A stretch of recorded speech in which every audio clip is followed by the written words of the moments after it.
Salut les amis de Nuit debout. Je voudrais vous présenter l'idée de votation permanente locale et législative. C'est un projet unitaire simple et concret qui découle du mot d'ordre « Convergence des luttes ». Alors, la votation permanente locale, c'est d'exiger de notre maire qu'il installe une urne à l'accueil de notre mairie de façon à soumettre à notre appréciation toutes les décisions qu'il souhaite dorénavant entériner. Comme à chaque fois qu'il décide quelque chose, cela impacte notre cadre de vie et nos finances. On paye des impôts locaux. Il est normal qu'on ait notre mot à dire. Car lorsqu'il a été élu, il a été élu en fonction de sa couleur politique, jamais sur la base d'une liste exhaustive de toutes les décisions qu'il prendra au cours de son mandat. Donc au moment de l'élection, on n'a validé aucune des décisions. C'est sûrement un maire compétent qui sait trouver des réponses à nos problèmes locaux, mais néanmoins, il est quand même normal qu'on puisse accepter ses projets ou les rejeter. Il faut inverser le rapport de hiérarchie. Faisons en sorte que notre maire soit un bon technicien social, embauché par nous à l'occasion de son élection et rémunéré par les patrons que nous sommes, nous ses administrés contribuables. Et dorénavant, par la votation permanente locale, ce technicien social soumet à sa hiérarchie le peuple les projets qu'il compte mettre en place. Nous payons, donc nous décidons. Alors, on va pas rentrer tout de suite dans les détails, mais déjà imaginons que le scrutin soit hebdomadaire et qu'on puisse aller voter à tout moment de la semaine.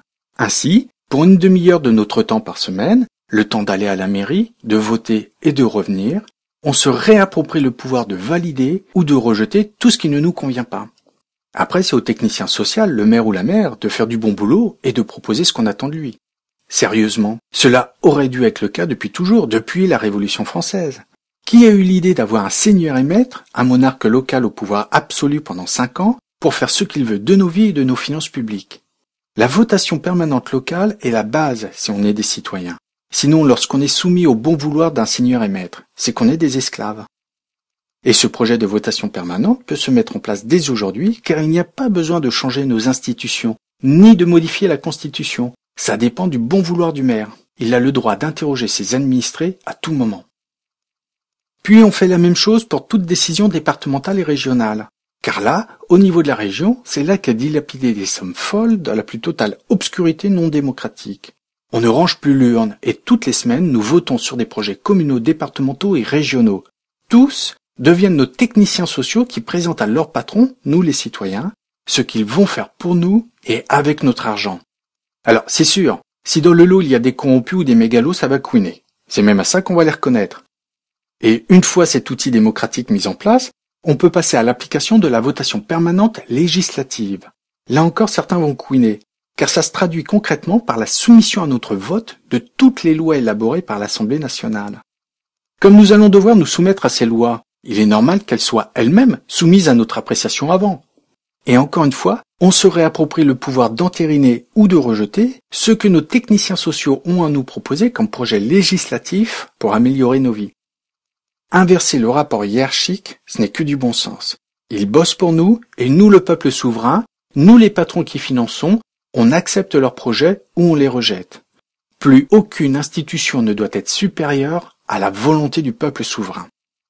En plus, la votation permanente législative nous donne le pouvoir de sanctionner les mauvais techniciens sociaux de l'Assemblée nationale et même du gouvernement. Celui qui élabore un projet de loi, rejeté par plus de 60% des votes, de nos votes, nous ces citoyens patrons, il se voit par force de loi déclaré inapte à sa fonction, automatiquement, sans autre procédure. Dès lors, et de manière définitive, il doit abandonner toutes ses fonctions politiques. Il perd également tous ses droits et privilèges liés à sa carrière politique, ses salaires, ses indemnités, sa retraite et même son logement de fonction. Car son métier de technicien social, pour lequel on l'a employé en tant que parlementaire ou gouvernant, c'est de savoir entendre les besoins et les attentes de ses administrés et d'apporter des réponses satisfaisantes. S'il en est incapable, c'est une faute professionnelle grave. Et comme tout le monde, il est licencié et peut aller s'inscrire à Pôle emploi afin de réaliser une demande de RSA s'il n'a pas d'autre travail.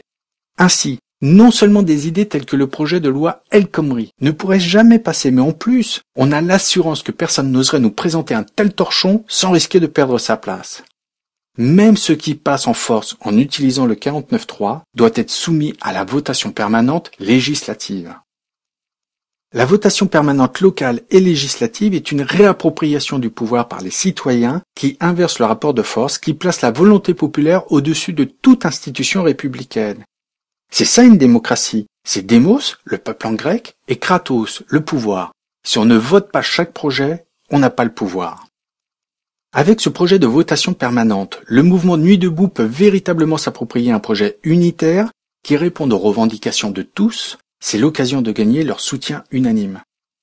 Car tous nos mécontentements proviennent de l'absence de loi ou de leur inefficience à défendre nos intérêts. Et pour cause, nous n'avons jamais été impliqués dans le processus décisionnel législatif. Donc tout et n'importe quoi est décidé par nos seigneurs et maîtres sans notre consentement.